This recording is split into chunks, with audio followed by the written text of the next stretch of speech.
Record అయింది అంటే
சபையோர் அனைவருக்கும் அடியேன் நமஸ்காரம். ராமானுஜ தயாபாத்திரம் ஞான வைராக்கிய பூஷணம் ஸ்ரீமத் வேங்கடநாதாரியம் வந்தே வேதாந்த தேசியம் லக்ஷ்மீநாத சமாரம்பாம் நாதயாமன மத்தியமாம் அஸ்மத் ஆச்சாரிய பரியந்தாம் வந்தே குரு பரம்பராம் யோ நித்யம் அச்சுத பதாம்பதே யுக்மருக்ம வியாமோகத ஸ்ததிராணி பிரணாயமேனே அஸ்மத் குரோர் பகவதோஸ்ய தயக சிந்தோஹோ ராமானுஜ்ய சரணம் சரணம் பிரபத்யே மாதா பிதா யுவதய ஸ்தனயா விபூதிஹே சர்வம் யதேவ நேமேன மதன்வயானாம் ஆதர்சனகுலாவிராமம் ஸ்ரீமத்ததங்களே முனியும் பிரணமாமி மூர்த்னாம் பூதம் சரஸ்ய மலாபர பிட்டநாத ஸ்ரீ பக்தி சாரஸ் குலசேகர யோகி வாமன் பக்தாயங்கேனோ பரகாலை தீர்ண மிஸ்ராம் ஸ்ரீமத் பராமசுமுனிம் பிரதோஸ்மி நித்யம் நீலாஸ்துங்க ஸ்தனகரி முப்போத்திய கிருத்தம் பாராத்யம் சரசிர சித்தாவயந்தி சுஷிஷாதாம் நிகழ்கின்ற புகுந்தே கோதாதஸ்ய நமையிதமிழம் பூவையே வாஸ்து பூலக அன்னவேராண்டாரங்கற்கு பன்னத்திற்பாவை பல்பதியம் இன்னிசையால் பாடி கொடுத்தாள் நற்பா மாமலை பூமாலை சூடி கொடுத்தாளை சொல்லு சூடி கொடுத்த சொல்லுபடியே சொல் பாவை பாடி அருளல்லவர்ம பல்லவழியா நாடினி வேங்கடற்கென்ற விதியற்ற இம்மாற்றம் நாம் கடவா வண்ணமே நல்கு ஸ்ரீமதே ஸ்ரீரங்கநாயகி தாயார் சமேத ஸ்ரீரங்கா தாமரை திருளே செல்லும் ஸ்ரீ ஆண்டாள் தாயார் சவேத கிருஷ்ணா தாமரை திருளியே செல்லும் ஸ்ரீமதே ஸ்ரீ ராமானுஜாய ராமானுஜ மகாதேசிகாய நமக ஸ்ரீமதே வேதாந்த மகாதேசிகாய நமக ஸ்ரீமதே ரங்கநாத மகாதேசிகாய நமக ஸ்ரீமதே வராம மகாதேசிகாய நமக அஸ்மத் குருப்யோ நமக. முதல்ல பாசுர அனுசந்தானம், அதுக்கப்புறம் எளிய விளக்கம், அதுக்கப்புறம் உள்ளுரை விளக்கம், அதுக்கப்புறம் அது கூடிய சுவாபதேசம்.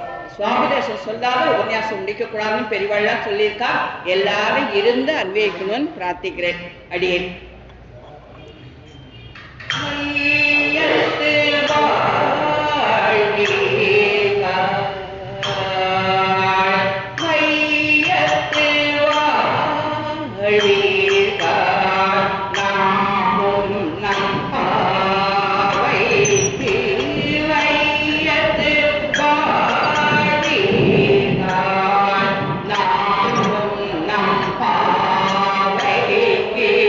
செய்யும் கிரி செய்கள்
நம்ம இந்த உலகத்துல வாழறவங்க வையத்து வாழ்வீர்கள் அப்படிங்கிறார் ஆண்டானாச்சியார். அவர் ஆயர் படிதத்துல வாழ்க்கை மட்டும் சொல்லல, இந்த உலகத்துல அடுத்தடுத்து அடுத்தடுத்து எத்தனை ஜென்மம் எடுக்க போறோமோ நம்ம எல்லாரையும் உயிரும் ஆறு என்னங்கிறார். நம்ம எல்லாரும் உயிரும் ஆறு, நம்மளுக்கு பரவத்துக்கு போறதுக்கு வழி ஆறுனா வழி, அந்த வழியை நம்ம தேடி கண்டுபிடிக்கணும் அப்படிங்கிறார் ஆண்டானாச்சியார். எப்படி கண்டுபிடிக்கணும்? அவனை கண்ணனை மனசுக்குள்ள நிறுத்தினாக்க நம்மளுக்கு தானே அந்த வழியை பகவான் காட்டுவான் அப்படிங்கிறதான் இந்த இடத்துல ஆண்டானாச்சியார் நமக்கு எடுத்து சொல்றான். மயற்பாடியில இருக்கிற வாழைன்னு அவர் சொல்லவே இல்லை, வையத்து வாழ்விருக்கான். இந்த உலகத்துல வாழ்வாங்க வாழ்வா அத்தனை பேரும் அத்தனை பேருக்கும் என்ன சொல்றான்? செய்யும் கிரிசைகள் கேளீரும். நம்ம நோவுக்குன்னு வந்திருக்கோம், நம்ம ஒரு காரியம் பண்ணணும், அந்த பண்ணத்துக்கு அந்த செய்யும் கிரிசைகள் அந்த நோவுக்கு உண்டானத நம்ம எப்படி பண்ணணும் அப்படிங்கிறத நான் சொல்றேன், கேட்டுக்கோங்க. என்ன சொல்றான்? பாக்களில் பைய துயின்ற பரமன் அடிப்பாடி. அவன் வந்து பரமபலத்துல இருந்தானாக்க அங்கேருந்து எதையுமா நான் வந்து உடனே வந்து ரட்சிக்க முடியாதுங்கிறதுக்கோசரம் அவன் வந்து ஸ்ரீராமநாதனா பாக்கடல வந்து இருக்கான். பாக்கடல தான் தேவர்கள்லாம் போய் அவன் கிட்ட விண்ணப்பிக்க முடியும். எனக்கு இந்த கஷ்டம் இருக்கு கண்ணா, இதை தீர்த்து கொடுன்னு சொல்லிட்டு பாக்கடல் வரைக்கும் தான் தேவாளால போக முடியும். ஏன்னா பரமபலத்துக்கு போயிட்டா அது போல ஆவர்த்ததே அது போல ஆவர்த்ததே, நம்ம திரும்பி வருவதில்லை நம்ம திரும்பி வருவதில்லைன்னு சாஸ்திரம் சொல்றது. அதனால பாக்கடல் வரைக்கும் போய் தான் அவங்ககிட்ட விண்ணப்பிக்கலாம் அப்படிங்கிறதால பாக்கடலில் பைய துயின்ற பரமன் அவன் பைய துயிர்றான். யோக நித்திரையில இருக்கான் பகவான். என்னத்துக்கோசரம்?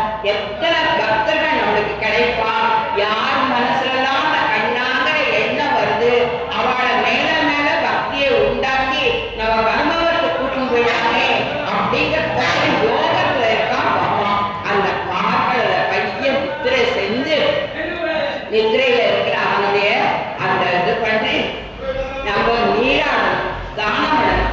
நம்ம தானம் பண்ணி கண்ணில மையிட்டுக்க கூடாது, மலர் கூந்தல்ல மலரிட்டுக்க கூடாது.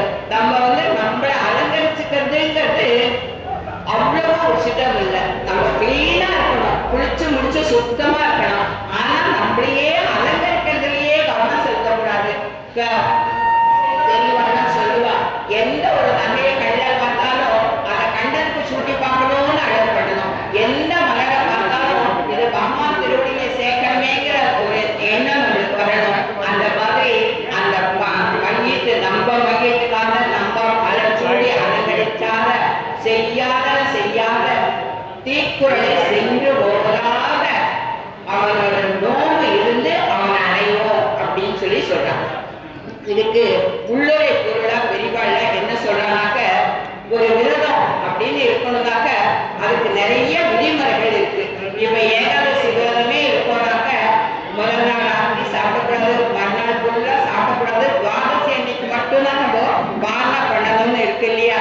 அந்த மாதிரி விரதம் இருந்தா ஒரு சில முக்கியமான ஒரு காரியங்களை நம்ம செய்யணும். அதுக்கோசரம் இந்த விரதத்துக்கு அவ என்ன பண்றா அப்படின்னு கேட்டாக்க, நாங்க எங்களை அலங்கரிச்சுக்க மாட்டோம், கண்ணனை நாங்க பிரிஞ்சு இருக்கோம், அந்த தாபத்துல இருக்கோம். அதனால நாங்க கண்ணனை அனுபவிக்கிற வரைக்கும் எங்களை நாங்க அலங்கரிச்சுக்க மாட்டோம் அப்படின்னு சொல்ற. ஏன்னா கடைசியில அவளே சொல்றா, எல்லா ஆபரணமும் சூட்டிக்கிறோம், புதுசு கட்டிக்கிறோம் அப்படின்னு சொல்லி பின்னாலேயே அவன் சொல்ல போறான்.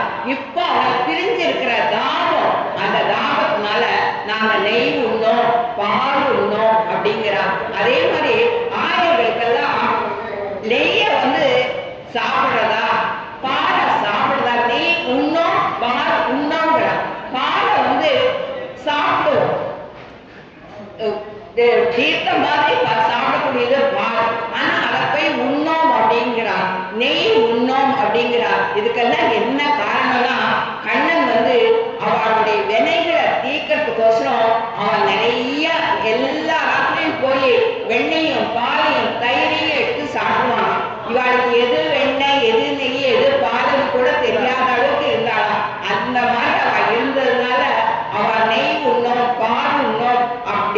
சொல்றா அப்படின்னு சொல்றான். நம்ம பாவங்களை, நம்மளுடைய பாவங்கள் எல்லாத்தையும் சேர்க்கறதுக்கோசரம் அவன் எப்படி பார்க்கடல இருக்கானோ அவனை திருப்பாடுவாட அனுபவிக்கிறாப்புல திருவடியிலேருந்து திருமுடி வரைக்கும் நம்ம அனுபவிக்கணும். பார்க்கடல ஷீராப்தினானா படுத்துட்டு இருக்கானே அவனை மனசுல கற்பனை பண்ணிக்கோங்க.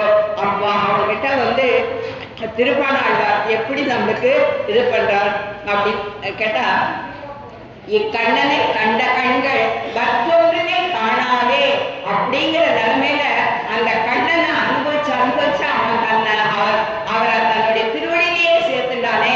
அந்த அளவுக்கு இருக்கணும் நம்மளுடைய பக்திங்கிறது. அந்த அளவுக்கு இருந்தா அவன் நம்மளை நல்லா இது பண்றான். அதுக்கு என்ன பண்ணணும்?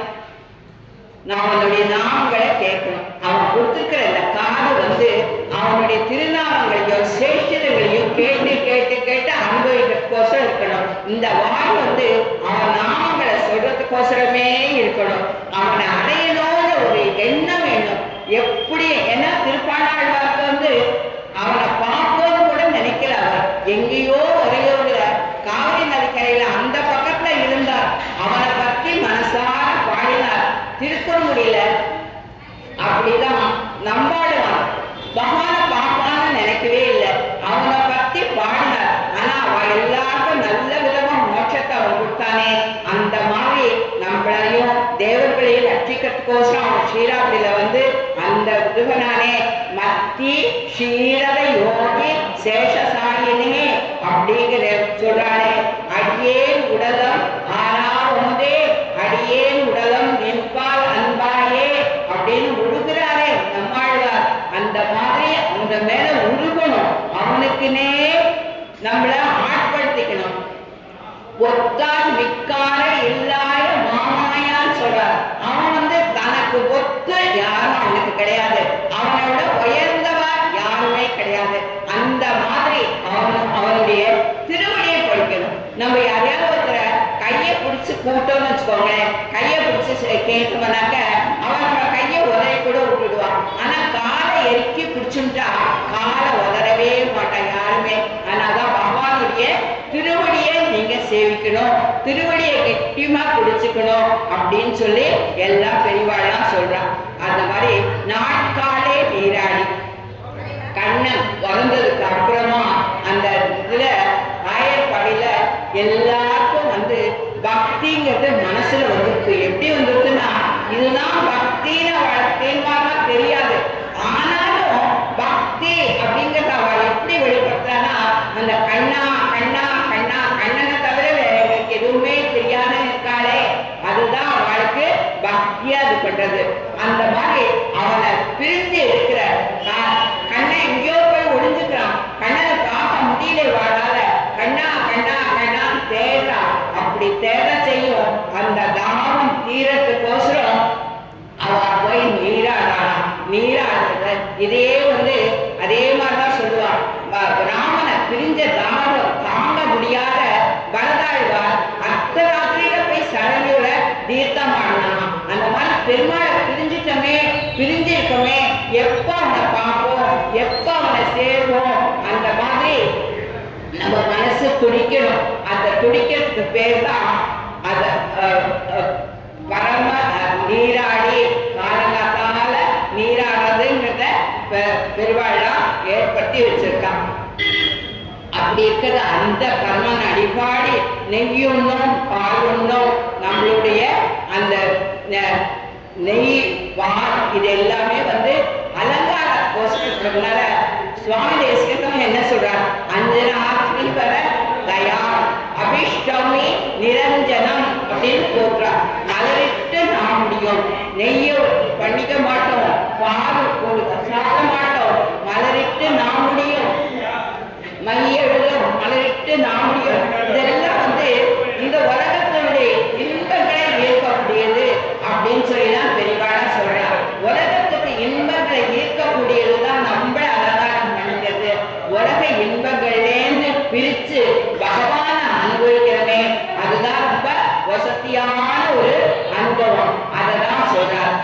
பொதுவா யாருக்குமே அந்த காலத்துல புருஷாலாம் கண்டிப்பா குடிமை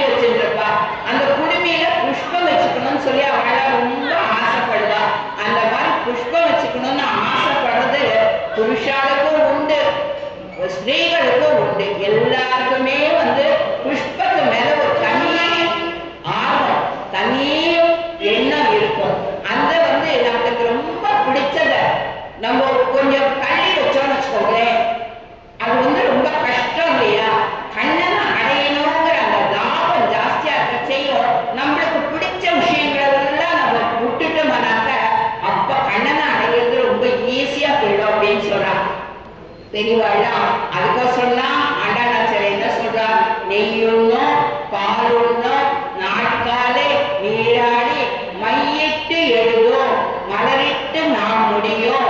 என்ன நான் அலங்காரம் பண்ணிக்க மாட்டேன், என்னைக்கு நான் கண்ணனை பார்க்கிறேனோ அன்னைக்குதான் நான் என்ன அலங்காரம் பண்ணிப்பேன் அப்படின்னு சொல்லி சொல்றா. அந்த மாதிரி நாம் அலங்கரிச்சுக்கிறத மட்டுமே கவனம் செலுத்தக்கூடாது. கண்ணை இல்லையே, கண்ணு இல்லாதப்போ இந்த அலங்காரம் எனக்கு தேவையா அப்படிங்கிற ஒரு வைராகியம் நம்ம மனசுல வரணும் அப்படிங்கிற. அதே மாதிரி செய்யக்கூடாதது 5 விஷயத்த சொல்றா பெரியவாளா. என்னன்னா அகிருத்திய கரணம், அசஸ்யாபச்சாரம், கிருத்திய கரணம், பகவத் அபச்சாரம், பாகவத அபச்சாரம். செய்யாதன செய்யும் தாயார் சொல்றதுக்கு 5 காரணங்களை சொல்றார். ரொம்ப முக்கியமானது பாகவத அபச்சாரம். நம்மள மாதிரி இருக்கிறவா ஒருத்தரோட ஒருத்தர் நம்ம அபச்சாரப்படவே கூடாது. அதே மாதிரி ஆச்சாரியன் கிட்ட அபச்சாரம் பண்ணக்கூடாது. அது ரெண்டும் நம்மளுக்கு ரொம்ப முக்கியம். பாகவத அபச்சாரமும் ஆச்சாரியன் அபச்சாரமும் பகவான் ஏத்துக்கவே மாட்டானா. இத அம்பரீஷன் கதை மூலியமா பெரியவாழா சொல்லுவா. என்னன்னா அம்பரீஷன் ஒரு மகாராஜா இருந்தான். அவன் ஒவ்வொரு ஏகாதசிக்கும் சின்சியரா விரதம் இருப்பான், துவாதசி பாரண பண்ணுவான். அவனுடைய பெருமையை உலகம் பூரா தெரியப்படுத்தணும்ட்டு பகவானுக்கு ஒரு எண்ணம் வந்துருக்கு. இவ்வளவு சின்சியரா இருக்கானே, இவனை நம்ம உலகத்துக்கு வெளிப்படுத்துவோம் அப்படின்னு சொல்லிட்டு பகவான் என்ன பண்ணா, துர்வாசர் மகரிஷியை கிளப்பி விட்டு, சுவாமி நீங்க அவன்கிட்ட அம்பரீஷன் கிட்ட போங்க, அவனோட துவாதசி பாரணைக்கு வரேன்னு சொல்லுங்க அப்படின்னு சொல்றான். சொன்னாங்க அம்பரீஷன் மகரிஷி துர்வாசருக்கு போவோம், எடுத்ததுக்கெல்லாம் போவோம், எடுத்ததுக்கெல்லாம் சாபம். அப்படி துர்வாசர் போய் அம்பரீஷன் கிட்ட சொல்றார், நான் போய் ஆத்திர நீராணிக்கு வரேன்ப்பா, நான் துவாதசி பாரணைக்கு வரேன் அப்படின்னு சொல்றார். சுவாமி சந்தோஷம், வாங்க வாங்கதாளத்தில் முதல்ல அன்னந்து பண்ணிட்டு நான் சாப்பிட்டுக்கிறேன், தாராளமா வாங்கன்னு சொல்லி அம்பரீஷன் சொல்றான். இவர் வேணுனே என்ன பண்றார், அந்த துவாதசிக்கு ஒரு டைம் இருக்கு, அந்த டயத்துக்குள்ள பாரணம் முடிக்கணும். வேணும்னே இவனை ஏதாவது பண்ணணுங்கிறதுக்கோசமே துர்வாசர் என்ன பண்றார், ஆற்றுல குளிக்க போனவர் வரவே இல்லை. அந்த டைம் முடிய போகுது. உடனே என்ன பண்றான் அம்பரீஷன், ஒரு துளி துளசி தீர்த்தத்தை எடுத்து சாப்பிடுவான். துளசி தீர்த்தம் சாப்பிட்டா பாரண பண்ண பலன் உண்டு. அதே சமயம் பாகவதா கிட்ட அவசாரம் பண்ண வேணாம், அவரை கூப்பிட்டுட்டு இவன் சாப்பிட்ட ஒரு தோஷமே இவனுக்கு வராது. அதுக்கோசரம் என்ன பண்ணிடுறான், ஒரு துளி துளசி தீர்த்தத்தை சாப்பிடுறான். இவன் அம்பரீஷன் சாப்பிட்டு முடிச்ச உடனே அங்கே துர்வாசர் வர்றான். நீ எப்படி துளசி தீர்த்தம் சாப்பிட்டா போச்சு, நான் வரேன்னு சொல்லிட்டு செய்ய அது அபச்சாரம் இல்லையான்னு கேட்கிறார். சுவாமி நான் துளசி தீர்த்தம் தான் சாப்பிட்டேன், நான் ஆகாரம் எடுத்துக்கலையே, வாங்க முதல்ல தடை பண்றேன்னு சொன்ன உடனே துர்வாசர் என்ன பண்றார், கோபப்பட்டு அவனை சபிக்கிறார். அம்பரீஷனை சபிக்கிறார். சபிக்க செய்யும் அம்பரீஷனுடைய பக்தியை மிச்சி அந்த சுதர்சன ஆழ்வார்க்கு சக்தியை கொடுத்திருக்கார் பகவான். அந்த சக்கரத்தாழ்வார் எழுந்தார், சுத்திட்டு வரார். துர்வாசரை சுத்தி சுத்தி சுத்தி சுத்தி போய் பிடிக்க போறார். பிடிக்க போனா எங்க போனாலும் ஓடுறார். எங்க ஓடியும் அவரால் எதுவும் பண்ண முடியல. மகாவிஷ்ணு கிட்டேயே போய் சரணாகதி பண்றார். சுவாமி சக்கரத்தாழ்வார் என்ன இது பண்ணிட்டு வராரே அப்படின்னு சொன்னப்போ, என்னுடைய பாகவதன் கிட்ட நீ அபச்சாரப்பட்ட, நீ போய் அம்பரீஷன் கிட்டேயே போய் மன்னிப்பு கேளு, அப்பதான் சக்கரத்தாழ்வார் நிறுத்துவார்னு சொல்றார். அப்படி உடனே ஓடி அம்பரீஷன் கிட்டேயே மன்னிப்பு கேட்கிறார் துர்வாசர். அந்த மாதிரி பாகவத அபச்சாரம்னா ரொம்ப பகவானே அதை ஏத்துக்க மாட்டான். அந்த பாகவத கிட்டேயே நம்ம மன்னிப்பு கேட்டாதான் நம்மளுக்கு அது கிடைக்குங்கிறத அந்த மாதிரி விவரமா எடுத்து சொல்றோம். அதே மாதிரி இந்த 5 வித அபச்சாரங்கள் தான் செய்யாதன செய்யும். நம்ம செய்யக்கூடாதது என்னன்னு கேட்டா இந்த 5 அபச்சாரங்கள். இதுக்கு பாகவதா கிட்ட அபச்சாரம் பண்ணா அவர்கிட்டேதான் பலன் போய் நம்ம யாசிக்கணும்னு சொல்லி பகவானே ஏற்படுத்தி கொடுத்துருக்கான். பகவான் கிட்டயே அபச்சாரம் பட்டா கூட அவங்கிட்ட போய் மனமுருகி கேட்டாக்கா அவன் மன்னிச்சிருவான். ஏன்னா தாயார் அவன் நெஞ்சிலேயே இருக்கான். அதனால அப்ப அவன் மன்னிச்சிருவான். ஆனா பாகவதா கிட்ட அபச்சாரப்பட்டா பகவானுக்கே பொறுக்காது அப்படின்னு சொல்லி சொல்றார். ஐயமும் பிச்சையும். இந்த ஐயம் பிச்சை என்ன அப்படின்னு சொல்லி சொன்னாக்க குரு முதலானவருக்கு கொடுத்தா அது ஐயம். சன்னியாசி பிரம்மச்சாரிக்கெல்லாம் கொடுக்கறது பிச்சை. கேட்காமல் இருக்கிற ஆளுக்கு கொடுக்கறது ஐயம். கேட்டவாளுக்கு கொடுக்கறது பிச்சை. இது என்ன இதுல எப்படி இது பண்றான்னா குரு தட்சிணை ரொம்ப வசதியானது. எந்த குருக்குமே தட்சிணை கொடுத்தாதான் நம்ம கற்றுண்ட கல்வி நிற்குங்கிறது மகாபாரதத்துல நிறைய நிறைய நிறைய நிறைய கதைகள் மூலியமா நம்மளுக்கு தெளிவெல்லாம் எடுத்து கொடுத்துருக்காங்க. இதுல ஒரு சின்ன கதை. துரோணாச்சாரியார் இருக்காரு. அவர் அர்ஜுனனுக்கு வில்விதைய பல விதத்துல எத்தனை நுணுக்கங்கள் உண்டோ அத்தனை நுணுக்கங்கள்ல சொல்லி கொடுக்கிறார் அர்ஜுனனுக்கு. ஏகலைவன் ஒருத்தர். அவனுக்கு அர்ஜுனனை மாதிரி நம்ம கத்துக்கணும்னு ஆசை. அவன் ஆனா அவனுக்கு கத்துக்கிறதுக்கு தகுதி கிடையாது. அந்த கத்துக்கிறதுக்கு தகுதி இல்லைங்கிறதுனால அர்ஜுனனுக்கு துரோணர் எப்படி எல்லாம் சொல்லி கொடுக்கிறாரோ அதை ஒளிஞ்சிட்டு பார்த்து மனசுல வாங்கிட்டு அதுபடியே அவன் கத்துக்கிறான். அப்படி அவன் கத்துண்டப்போ கத்துண்டுட்டு குரு கிட்ட போய் சேவிக்கிறான். சேவிச்சப்போ இது போல கத்துண்டுட்டேன்னு சொன்னப்போ துரோணர் என்ன பண்றார், அவனுடைய வில்வித்தை அவன் யூஸ் பண்ணக்கூடாதுங்கிறதுக்கோசரம் அவனுடைய கட்ட விரல குருதட்சிணையா கேட்கிறான். அவனும் சரின்னு சொல்லிட்டு தன்னுடைய கட்ட விரல கொடுக்குறான். அந்த மாதிரி குருவுக்கு தட்சிணா கொடுக்கறதுங்கிறது ஐயம். அவங்களுக்கு பெரியவா எல்லாருக்கும் நம்ம தட்சிணா கொடுக்கறதுங்கிறது ஐயம்.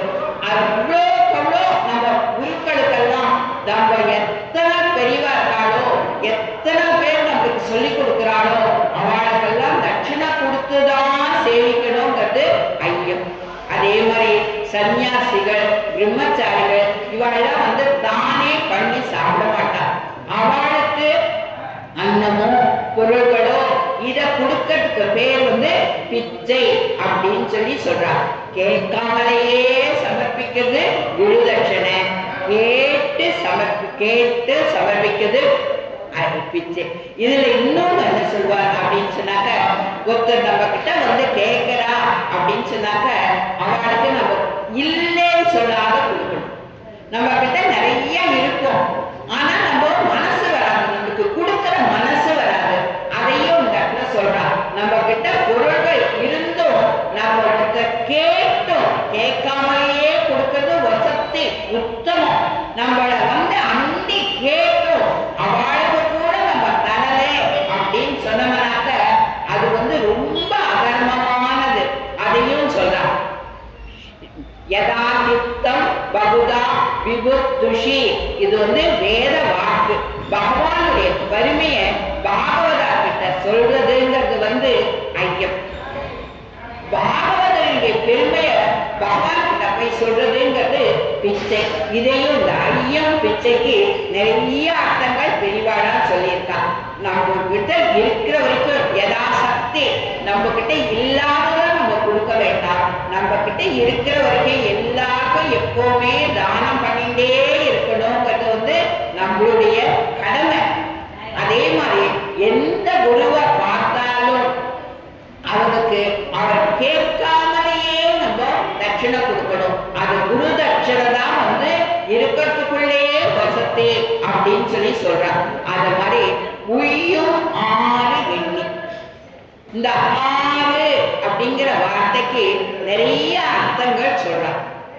6 அப்படிங்கிறது ஒரு வழியில அர்த்தம் பார்த்தோம்னாக்கா வழி. உய்யும் 6 நம்ம போய் நம்ம கடைசியில பகவான் கிட்ட போய் சேர்றதுக்கு வழி. அது உய்யும் ஆறு எண்ணி அந்த உய்யும் ஆறு. இனிமே நம்ம இனி பிறவி யார் வேண்டே, இந்த வையகத்துல இனிமே எனக்கு பிறவி வேண்டாம், மேல மேல மேல பறந்து பறந்து பறந்து கஷ்டம் சுகம் நான் அனுபவிக்க வேண்டாம், பகவானே உங்ககிட்ட வந்துடுறேன் அப்படின்னு சொல்றது உய்யும் ஆறு. ரெண்டாவது என்ன சொல்றான் அப்படின்னு சொன்னாக்க, இந்த ஆறு அப்படிங்கிறதுக்கு சுமங்கலிகளுக்கு 6 முக்கியம். ஒண்ணு மெட்டி, ரெண்டாவது கையில வள, மூணாவது மூக்குத்தி, நாலாவது திருமங்கல்யம், அஞ்சாவது நெத்தில திலகம், ஆறாவது கூந்தல புஷ்பமும் கண்ணில மையம். இந்த 6 விஷயங்களும் கண்டிப்பா சுமங்கலிகளுக்கு வேணும். இந்த 6 விஷயங்களை கண்டிப்பா சுமங்கலிகள் ஏத்துக்கணும். அந்த 6ங்கிற எண்ணிக்கைக்கு இது ஒரு அர்த்தம் சொல்லியிருக்காங்க. அதே மாதிரி பிரபத்திக்கு 6 அங்கங்கள் இருக்கு. பிரபத்தி அப்படின்னு எடுத்துனவனாருக்கு 6 அங்கங்கள் இருக்கு. அதே மாதிரி துவயம் மந்திரம் எடுத்துனவனா அதுக்கு 6 பதங்கள் இருக்கு. அதே மாதிரி 6 வார்த்தைகள் என்ன சொல்றான் அப்படின்னா, வருவை, நெய்யுள், மெய்மை வார்த்தை, வெய்மை வார்த்தை, வெண்ணெய், நடந்த நல்வார்த்தை, கஞ்சன் எடுத்தான். இந்த வார்த்தைகளுக்கெல்லாம் ரொம்ப வசதியான அர்த்தம் இருக்குன்னு சொல்லிட்டு பெரியவாள்லாம் நிறைய எடுத்து காட்டுறாங்க. அதெல்லாம் என்ன நம்ம தெரிஞ்சுக்கிறதுக்கு நம்ம முயற்சி பண்ணி இது பண்ணுவோம். ஏன்னா எனக்கு சொல்ப நேரமா இருக்கிறதுனால எனக்கு அந்த 6 அவச்சாரங்களுக்கு விளக்கமா சொல்ல முடியல. இதுக்கெல்லாம் கொஞ்சம் விளக்கமா சொல்லணும்னு ஆசை. ஆனா அதுக்கெல்லாம் நம்மளுக்கு நேரம் நம்மளுக்கு இது பண்ணாததுனால நான் கொஞ்சம் எல்லாத்தையுமே சுற்றி சுற்றி உங்களுக்கெல்லாம் சொல்றேன். அந்த நம்ம பிறந்து இந்த உலகத்துல இருக்கிற அத்தனை பேருக்கும் சேர்ந்துதான் ஆண்டாள் நாச்சியார் அருளி செஞ்சிருக்காளே. அந்த பாசுரங்கள்ல, அந்த பாக்கடல்ல, அந்த ஸ்ரீராப்தி நாவல் இருக்கானே, நம்ம கூட்ட பொருளுக்கு வரக்கூடியவன், ரொம்ப சுலபனவன். கண்ணனை ஆட்சிகள் எல்லாம் அடிப்பான். கண்ணன் கருப்பா இருப்பானா, அந்த கருப்பா இருக்கிற கண்ணனை கூட்டின்னு போவாளாம். ஆட்சி எல்லாம் கூட்டின்னு போயிட்டா வள்ள மஞ்சள் கிழங்கு வாங்கணும்னாக்க அதை உரசி பார்த்து வாங்கறதுக்கு கண்ணனை குனிய சொல்லுவாளாம். குனிஞ்ச அவங்களுடைய முதுகுல அந்த மஞ்சளை உரசி பார்க்கலாம். கருப்பா இருக்காங்கயோ அந்த மஞ்சள் உரசித்துனா நல்லா மஞ்சளா இருந்தா அந்த மஞ்சளை வாங்குவாளாம். அந்த அளவுக்கு அவன் கட்டுப்பட்டவன், அந்த அளவுக்கு அவன் சுலபன்.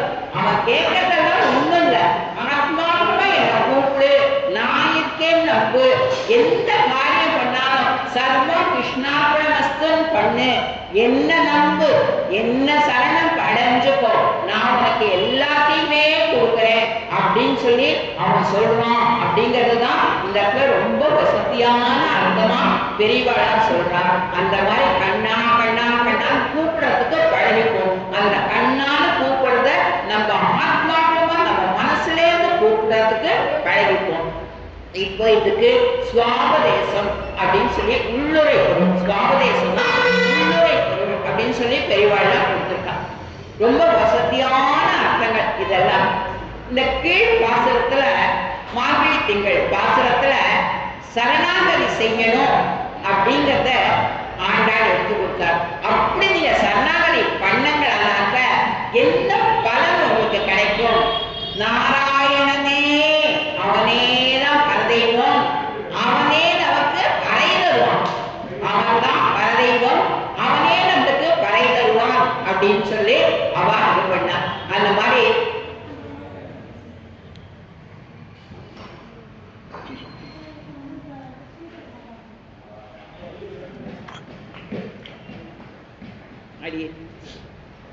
அவனே பறை தருவான், அவன் தான் நமக்கு பறை தருவான் அப்படின்னு சொல்லி அவ அவ்வளவு வசதியா அவளை கொண்டாடினாலே அதெல்லாம் இந்த இடத்துல சுவாபதேசமா எடுத்து கொடுக்கிறான்.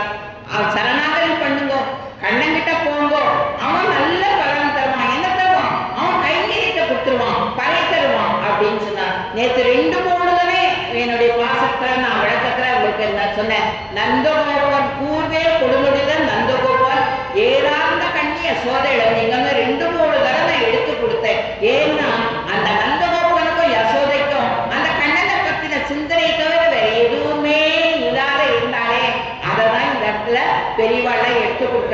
அவன் கிட்ட சரணாகதி பண்ணுவோம், அவனையே மனசுல நினைப்போம். செஞ்சா என்ன பலன் உங்களுக்கு, எப்படி அவன் மனசு சந்தோஷப்படும் அப்படிங்கிறத சொல்றான். அவனுடைய அருளை செயலையும் சொன்னான். அவன் எப்படி இருந்தா எப்பேற்பட்டவன், எப்பேற்பட்ட சுலபம் அப்படிங்கிறதையும் தாயா நம்மளுக்கு எடுத்து சொல்லிட்டான். அந்த அந்த மாதிரி இந்த பாட்டுல நம்மளுக்கு என்ன தாயா சொல்றா அப்படின்னாக்க, அந்த அவனை அடையறதுக்கு உபாயத்துக்கு அதிகாரி யார், அதிகாரினாக்க தகுதியானவா யார், அவனை அடையணும்னு நினைச்சிரோம்னா நம்மளுக்கு என்ன தகுதி வேணும் அப்படிங்கறத இந்த பாசுரத்துல எடுத்து சொல்றான். எப்படி நம்ம வாழ்க்கைங்கிறது பெண்களுடைய கற்பு போடுறது. ஒரு பெண் கற்போட இருக்கா அப்படின்னாக்க எந்த பரபுருஷனையும் திரும்பி பார்க்க மாட்டான், எந்த ஆணையும் எந்த புருஷர்களையும் ஏறிட்டு பார்க்க மாட்டான், மனசார கூட யாரையும் நினைக்க மாட்டான். இதுக்கு ஒரு சின்ன உதாரண கதை சொல்றேன். ஜமதக்னி ரேணுகா தேவி பதிவிரதையா இருந்தா, ரொம்ப பதிபக்தியோட இருந்தா. அதனால ஆத்தங்கரையில போய் அவ சும்மா மண்ணை எடுத்து அப்படியே குடம் மாதிரி பிசைஞ்சான்னா ஒரு குடம் உருவாயிடும். அதுலதான் தீர்த்தம் கொண்டு வந்து அவ ஆத்துல சேர்த்து தலைக்கு எல்லாத்துக்குமே இது பண்ணுவான். இது ரெகுலரா நடந்துட்டு இருந்தது. ஒரு நாள் திடீர்னு என்ன ஆயிடுத்து, வானத்துல இந்திரன் போனான். அந்த தண்ணியில தான் அந்த இந்திரனுடைய உருவத்தை பார்த்தா. ஒரு செகண்ட் ஆஹா எவ்வளவு அழகா இருக்கான் அப்படின்னு நினைச்சுட்டான். நினைச்சதுதான். அதுக்கப்புறம் அவளால மண்ணில படத்தை, ஏன்னா அவளுடைய பதிவுதா தன்மை போயிடுத்து. அடுத்த புருஷனை பார்த்து அவன் அழகா இருக்கான் நன்னா இருக்கான்னு நினைச்சோம்னா நம்மளுடைய பதிவுதா தன்மை போயிடும். நம்மளுக்கு எவ்வளோ மோசமான கணவனா இருந்தாலும் அவனைதான் நம்ம ஆட்கொண்டுக்கணும், அவனோட தான் நம்ம இருக்கணும். ஐயோ அவன் அவ்வளவு நல்லா இருக்கானே, என் புருஷன் இல்லையே நம்ம நினைச்சோம்னா பாவம் அவளுக்கு போயிடுத்து. அவ சொல்றா இந்த மாதிரி ஆயிடுச்சுன்னு சொல்லிட்டு அவளுடைய தலைய சீவிடும் ஜமதக்னி கோபத்துல. அப்ப சீவினப்போதான் பரசுராமர் அந்த தலையும் உடம்பையும் ஒட்டி வச்சு அவளுக்கு உயிர் கொடுத்தாங்கிறது சரித்திரம். அந்த மாதிரி அந்த பதிவிரதா தன்மைக்கோசரம் இந்த சின்ன எடுத்துக்காட்டா. ஏன்னா நம்மளுக்கு சொல்ப நேரங்கள் தான் இருக்கு, நிறைய விஷயங்கள் நம்மளுக்கு தெரிஞ்சுக்க வேண்டியிருக்கு. அதனால கொஞ்சம் சுருக்கி சொல்றேன். அதுதான் எந்த புருஷங்களையும் ஏறெடுத்து பார்க்காத இருக்கிறது பதிவிரதா தன்மை. இந்த இடத்துல என்னன்னு கேட்டா, நாராயணனே நாராயணனாய அவன் மட்டுமே பரதெய்வம், ஒத்தார் நிக்கால் இல்லாத மாயன் அவன். அவனுக்கு ஒத்தார் யாரும் கிடையாது, அவனோட வசதியானவா யாரும் கிடையாது. அதனால அவனை சேவிங்கோ அப்படிங்கிறது சாஸ்திரம். சாஸ்திரம் அதுதான் ஒத்துன்றது, அததான் சொல்றது. அப்ப நம்ம எப்படி இருக்கணும், பிற தேவதாந்தரங்களை சேவிக்க கூடாது, எந்த தேவதையுமே சொல்லக்கூடாது. எப்படி ஒரு பதிவிரதா ஒருத்தரோட நம்ம கல்யாணம் ஆயிடுச்சுன்னா எப்படி அவனோடையே குடும்பம் நடத்துறாளோ அந்த மாதிரி நாராயணன் கிட்ட நம்ம போய் சேர்ந்துட்டோம், அவன் கிட்ட அடைக்கலம் ஆயிட்டோம் அப்படின்னாக்க வேற தேவதைகிட்ட போய் எனக்கு அது கொடு இதை கொடுன்னு யாசிக்க கூடாது. அதுதான் ரொம்ப முக்கியம்னு சொல்லி பெரியவாள்லாம் சொல்றான். வேற எந்த பலனையும் எதிர்பார்த்து பகவான் கிட்ட போய் நிக்க கூடாது. கிருஷ்ணா கிருஷ்ணங்கிட்டே போறாங்களே, ராமங்கிட்டே போறாங்களே, அது குடுறா கண்ணா இதை குடுறா கண்ணான்னு கேட்காது. ஏன்னா அவன் நம்மளுக்கு 1 கோடி தரணும்னு ஆசை வச்சுட்டு இருப்பான். நீ போய் 10,000 கேட்டா 10,000 கொடுத்து முடிச்சுடுவான். அவன் கருணை வள்ளல் சௌலபியம் சௌசல்யம் சுலபம், அவன் அள்ளி கொடுக்கறதுக்கோசரம் நிக்கிறான். அவன் என்கிட்ட வா என்ன கூப்பிடுன்னு அவன் கேட்கிறான். அவன் அப்படி கேட்க செய்யும். அவன்கிட்ட போய் கண்ணா ஒண்ணு எனக்கு கொடுத்துரு, நீ என் மனசுல இருந்துரு, நீ இருந்துட்டியாதான் எனக்கு எந்த கஷ்டமும் இல்லைன்னு அவன்கிட்ட கேட்கணுமே தவிர எனக்கு வீடு கொடு, எனக்கு கார் கொடு, எனக்கு அதை கொடு இதை கொடுன்னு சொல்லி பகவான் கிட்ட எந்த பிரார்த்தனையும் வச்சுக்காது. உங்களுக்கு பிரார்த்தனை பண்ணணும்னு ஆசை இருந்ததுனாக்க அந்த பிரார்த்தனைய கண்ணா இதை எனக்கு இப்படி ஒரு கஷ்டம் இருக்குடா கண்ணா இதை தீர்த்து கொடுறா கண்ணா, எனக்கு இப்படி ஒரு ஆசை இருக்குடா கண்ணா இதை நிறைவேற்றி கொடுக்கண்ணா, அப்படி வேணா நீங்க அவர்கிட்ட யாசிக்கிறாங்க தவிர எனக்கு நான் இந்த விரதம் இருக்கேன் அதுக்கோசம் எனக்கு வீடு கட்டி கொடு, நான் இந்த விரதம் இருக்கேன், நான் இந்த மாதிரி பூஜையில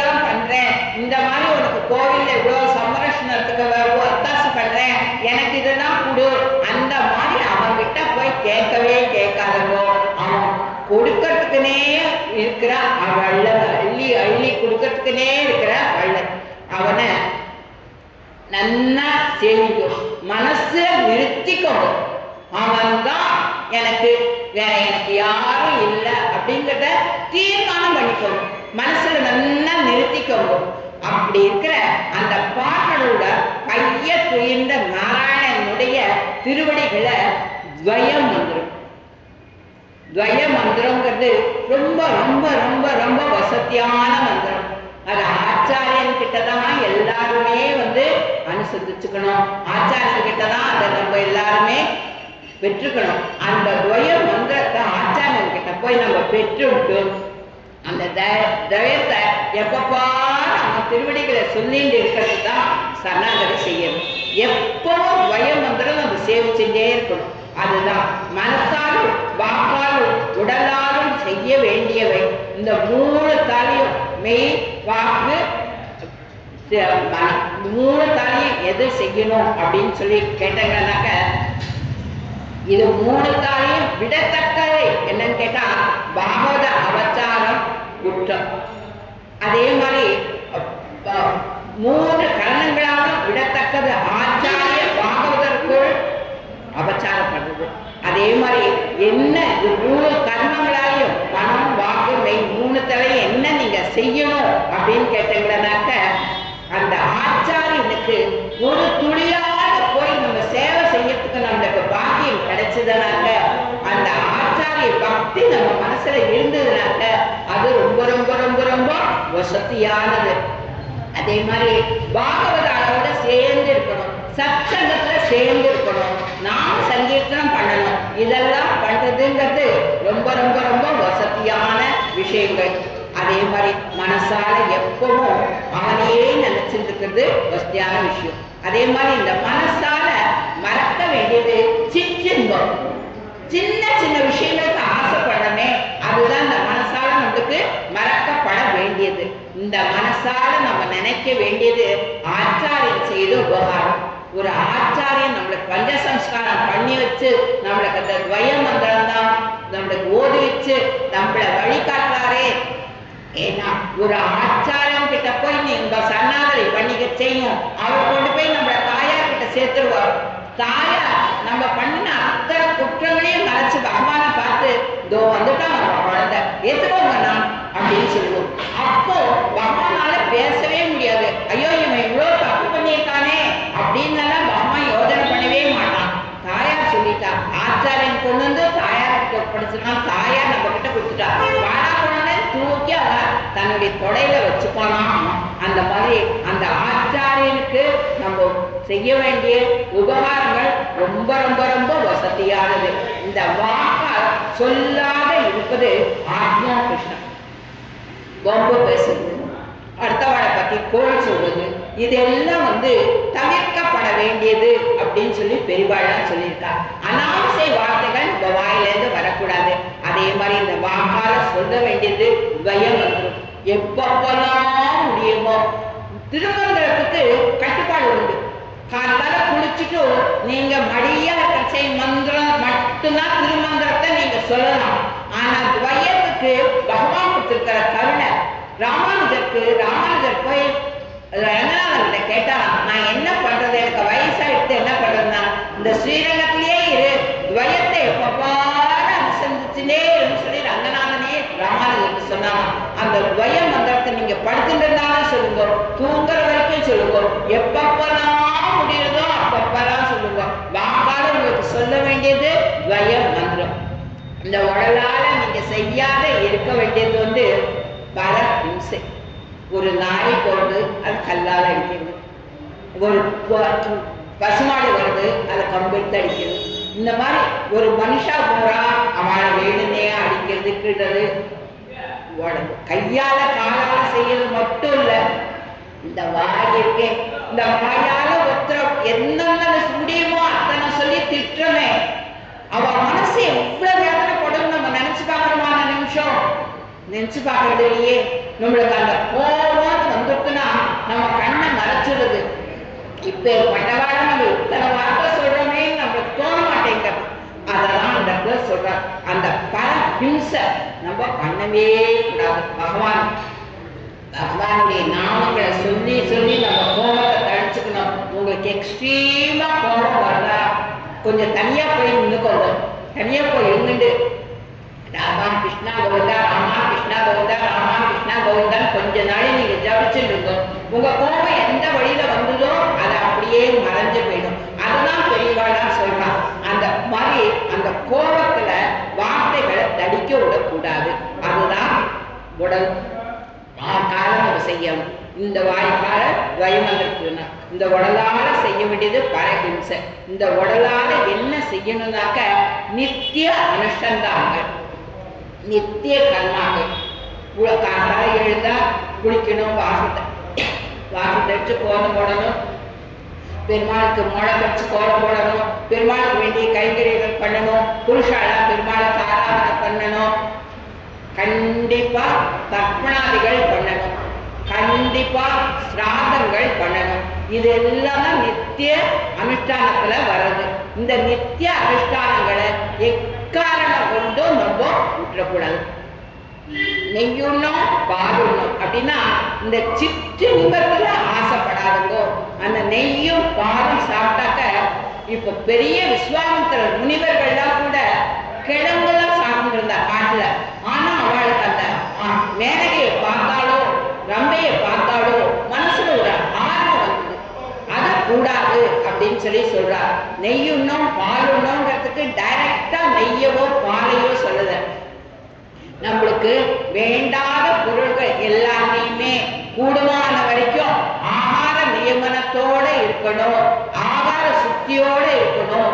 அப்படி இருந்தாதான் உங்களுக்கு ரஜோகுணமும் தமோகுணமும் மறையும் அப்படிங்கிறத பெரியவாளாம் எடுத்து காட்டுறான். அதே மாதிரி நீராடி அப்படிங்கிறது இந்த இடத்துல எப்படிப்பட்ட அர்த்தத்தை சுவாமதேசத்துல கொடுத்துருக்கான்னா, நம்ம எழுந்து ஸ்நானம் பண்றோம். ஸ்நானம் பண்ணோம்னாக்க நிறைய பேர் பாத்ரூம் சிங்கர்லாம் பெருமையா பேசிப்பாங்க. பாத்ரூம் போயிட்டா போதும், நான் பாட்டு பாடியில ஆனந்தமா ஸ்நானம் பண்ணுவேன்னு. அது மகா தப்புன்னு சொல்றா பெரியவாள்லாம். என்ன சொல்றான்? மகாலட்சுமி தாயாரையும் நாராயணனையும் அவனுடைய நாமங்களையும் சொல்லிண்டேதான் தீர்த்தம் ஆடணும் அப்படின்னு சொல்லி சொல்றான். அந்த மாதிரி அது இல்லாத நம்ம ஸ்நானம் பண்றதுக்குன்னு இப்ப நதிகள்ல தான் போய் ஸ்நானம் பண்ணாமனாக்க அந்த சங்கல்பம் பண்ணிக்கிறோம். இந்த தேதியில, இந்த திதியில, இந்த நட்சத்திரத்துல இந்த மாதிரி ஸ்நானம் பண்றோம்னு சொல்லி நம்ம சங்கல்பம் பண்ணிக்கிறோம். அந்த மாதிரி தான் தினமே நீங்க ஸ்நானம் பண்ண செய்யும். அந்த பகவான் நாமங்களையும் தாயார் நாமங்களையும் சொல்லிட்டுதான் உங்க மேல தீர்த்தம் எடுத்து சேர்த்துக்கணுமே தவிர அது இல்லாத நீங்க பண்ணக்கூடாது அப்படிங்கிறதையும் சொல்றான். அதே மாதிரி ஆண்டாள் நாச்சியார் தன்னுடைய நாச்சியார் திருமொழியில இடுப்புல வஸ்திரம் இல்லாத ஸ்நானம் பண்ணக்கூடாதுங்கிறத 10 பாசங்கள்ல நிறைய எடுத்து சொல்லியிருக்கா. அதையும் எல்லாரும் கொஞ்சம் மனசுல வச்சுக்கோங்க. இடுப்புல வஸ்திரத்தோட தான் ஸ்நானம் பண்ணணும். அதுக்கு அடுத்தது என்னன்னு கேட்டுக்கிறதாக்க, மையிட்டு எழுதும் மலரிட்டு நான் முடியும். மையிட்டுக்கிறது மலரிட்டுக்கிறதெல்லாம் தற்புகழ்ச்சிக்கு சமம் அப்படின்னு சொல்றாங்க. ஏன்னு கேட்டா, நம்ம ஒரு காரியம் பண்ணிட்டாக்க நான் பண்ணேன், நான் இதை பண்ணேன், நான் அத்தை பண்ணேன், நான் வானத்தை வில்லா வளைச்சேன், இப்படி எல்லாம் சொல்றோம் இல்லையா? அந்த தற்புகழ்ச்சிக்கு சமம் மையிட்டு எழுதும். இதெல்லாம் உள்ள அர்த்தம். நேரடியான அர்த்தங்களே ஏற்கனவே சொல்லிட்டு இதெல்லாம் உள்ள அர்த்தம். தற்புகழ்ச்சி இருக்கக்கூடாது மனுஷாளுக்கு. நான் பண்ணேங்கிற எண்ணம் இருக்கக்கூடாது. இப்ப நான் இந்த இடத்துல உங்ககிட்ட எல்லாம் 4 வார்த்தை சொல்றேன்னா அந்த கண்ணன் என்ன நியமிச்சான், அதனால நான் உங்ககிட்ட எல்லாம் சொல்றேன். இது அத்தனையும் அந்த கண்ணனுக்கே சமர்ப்பணம் சொல்லிட்டு தான் நான் உங்களுக்கெல்லாம் பண்றேன். அந்த மாதிரி நம்மளுடைய தற்புகழ்ச்சி, நான் பண்ணேன், நான் செஞ்சேன், நான் வீடு கட்டேன், நான் கார் வாங்கினேன், அந்த தற்புகழ்ச்சி மட்டும் நம்மளுக்கெல்லாம் இருக்கவே கூடாது அப்படிங்கிறார். ஜாஸ்தி பேசக்கூடாது அப்படிங்கிறார். கூடத்தாழ்வான் என்ன சொல்றாருன்னா, அமர்ஷரோ நிகஷ்டக அப்படின்னு சொல்றாரு. எவ்வளவு நம்ம பேச்ச குறைக்கணுமோ, வெளி விஷயங்கள்ல நம்ம கருத்து போகாத இருக்கோ, அவ்வளவு நம்ம மனசு பகவான நாடு. நீ வேற விஷயங்களுக்கெல்லாம் போனங்களாக்க அதுலதான் மனசு போகும். அதே சமயம் நம்ம மனசை அமைதியா வச்சோம்னாக்க யார்கிட்டயும் அனாவசிய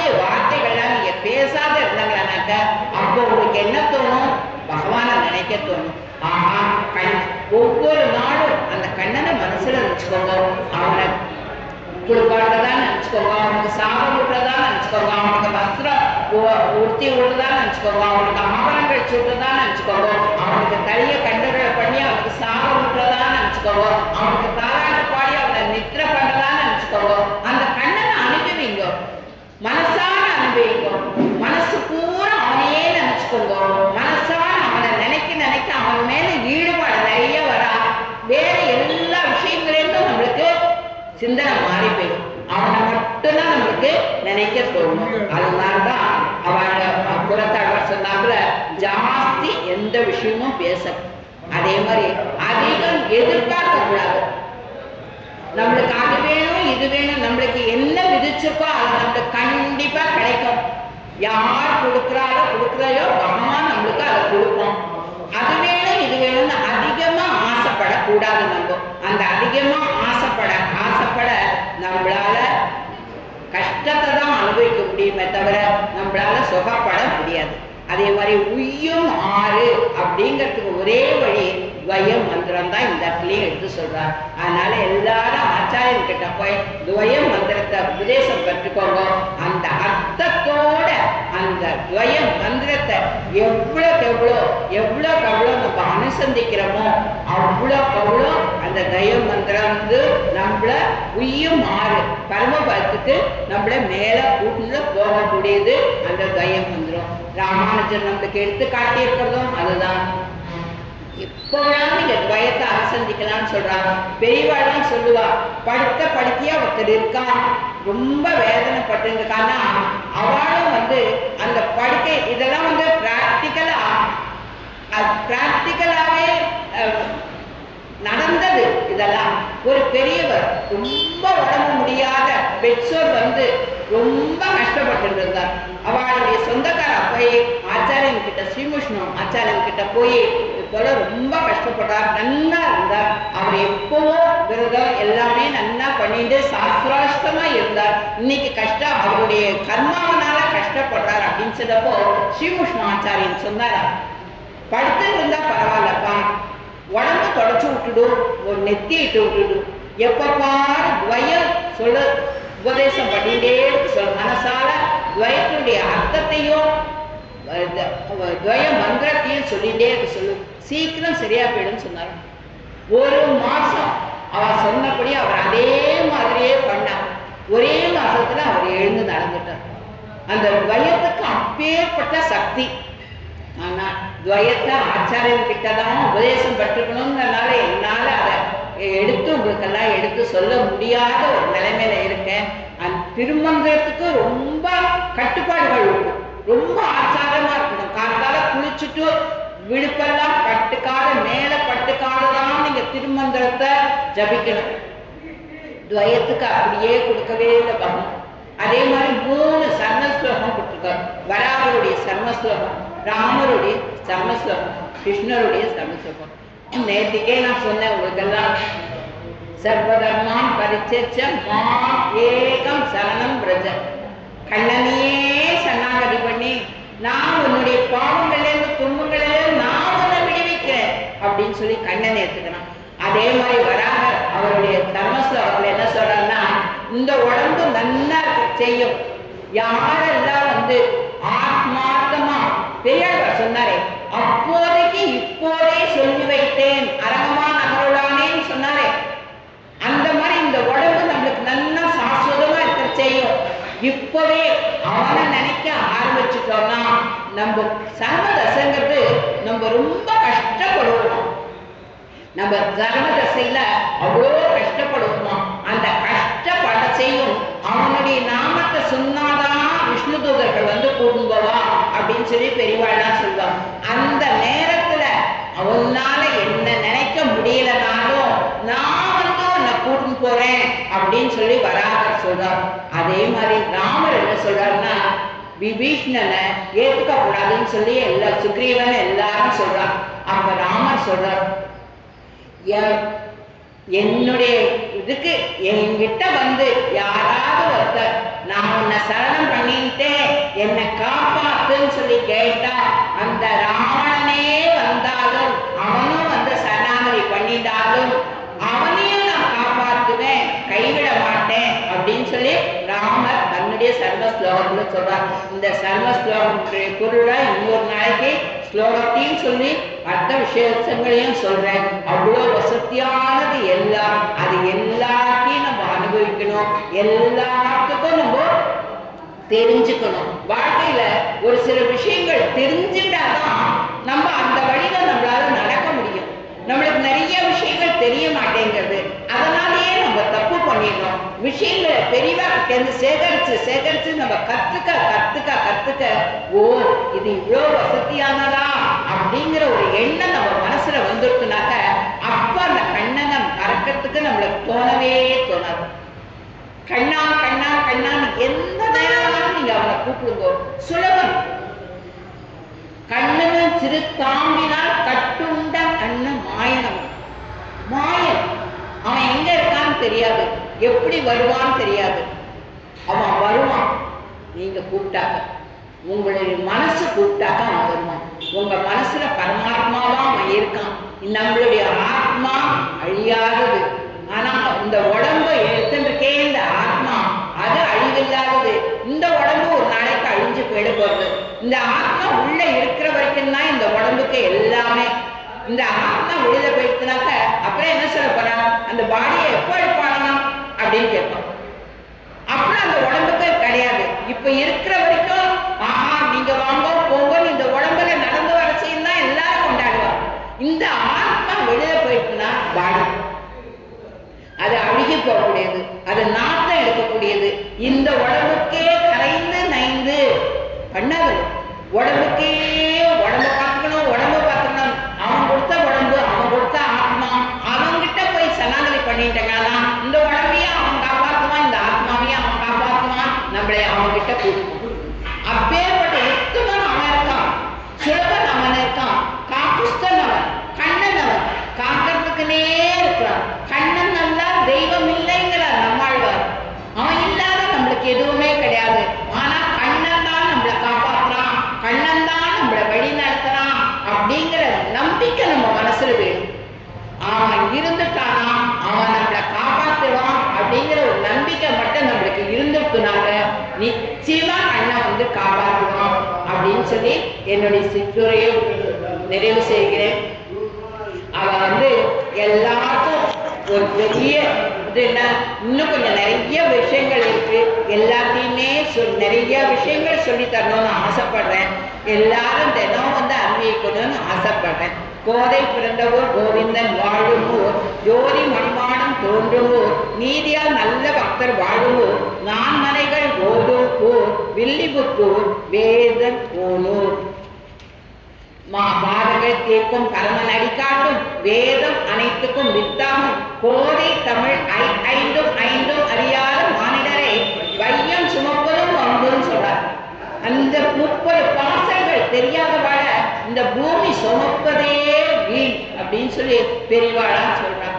அவளுடைய பெரியவா அத்தனை பேருடைய திருவடிகளுக்கும் நான் இது பண்ணி நான் பணிவா கேட்டுக்கிறேன். நிறைய விஷயங்கள் இருக்கு, எனக்கு அடிய கத்துன்ற விஷயங்களை 4 பேருக்கு சொல்லித்தரேன். எல்லாரும் அன்பிக்குமாறு கேட்டுக்கிறேன். திருவாடிப்பூரத்து ஜெகத்தூர்த்தாள் வாழியே, திருப்பாவை முப்பதும் செப்பினாள் வாழியே, பெரியாழ்வார் பெற்றெடுத்த பெண் பிள்ளை வாழியே, பெருமுதூர் மாமுனிக்கு பின்னாளாள் வாழியே, 143 உரைத்தாள் வாழியே, உயர் அரங்கற்கே கண்ணி ஒன்னத்தாள் வாழியே, வருவாரும் திருமல்லி வடநாடு வாழியே, வன்புரை நகர்கோதை மலர்பதங்கள் வாழியே.